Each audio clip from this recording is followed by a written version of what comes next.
There and welcome to English, and this particular topic today is called commas. So let's go through commas.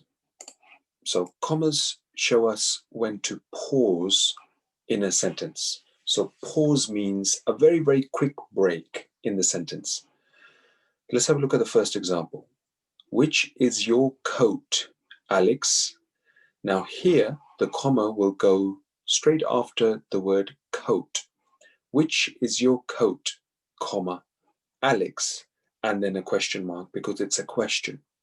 So sometimes in a sentence we have small pauses, and those particular pauses are good because it clarifies and clears up the sentence very nicely as well.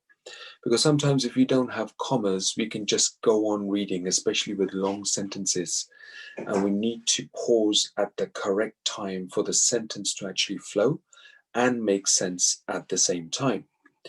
So they are also useful for breaking up longer sentences, such as Joe, comma, my friend, comma, is 8 years old. So Joe, my friend, is 8 years old. So when you're speaking or you're using speech, you would, without realizing, use a comma, even though we don't use commas while we're talking. Joe, my friend, is 8 years old. Okay, so in this sentence you have two commas, as you can see, one after Joe and one after my friend. So if you don't use commas at the moment, please do start using them as soon as you possibly can. And commas are important because they also come up in the 11+ exams as well.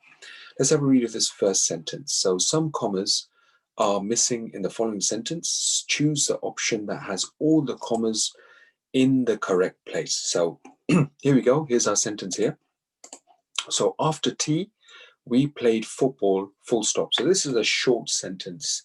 So where do we think the appropriate comma should go in this particular sentence?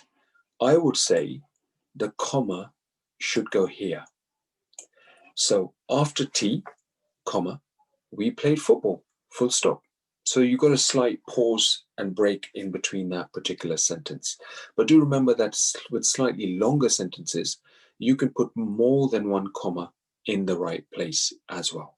All right, have a go at this particular lesson, and we'll review this lesson in much more detail in our following lesson. Thank you.